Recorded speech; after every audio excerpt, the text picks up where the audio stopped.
Hi everyone and welcome to my place. Are you looking for a nice gift or something for yourself, like a little treat, like a relaxing rose bath salt blend? Well, I have got you covered. Here's the recipe over here. It's 1.5 cups of Himalayan salt. Use the pink one or just the ordinary one. 1/4 cup of baking soda, which I've already got into here. And then the next thing for the blends is I've just got 6 drops of palmarosa, 6 drops of rose, 6 of geranium, and either vetiver or frankincense.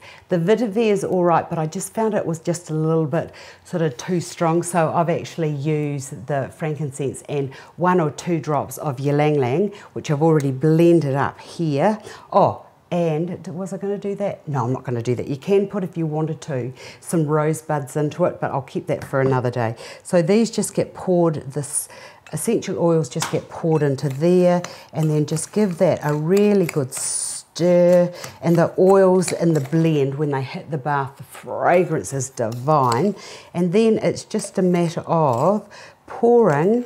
It's a bit hot here today, so I've got a few wee lumpy bits, but I'm not going to worry about those at this stage. So fill these into your little containers, like so. Put a label on them so that you know what you're dealing with. Make sure that that rim's all nice and clear, and then just fill that up.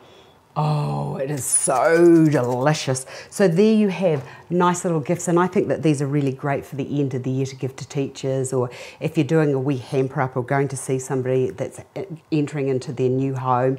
Something like this as a wee gift is just inexpensive, but it actually saves a lot at the end of the day. I'd rather get something that somebody made me than something that was purchased, because I think that a little bit more attention went into that. For all the materials that I've used and the recipe, you can go to Pure Nature, which is down the bottom there, and the recipe's there, and all of the ingredients that you might need or you need to replenish, they're all there. Hope you've enjoyed that. I've enjoyed sharing with you, and it's a quick and easy gift. I'll see you again another day.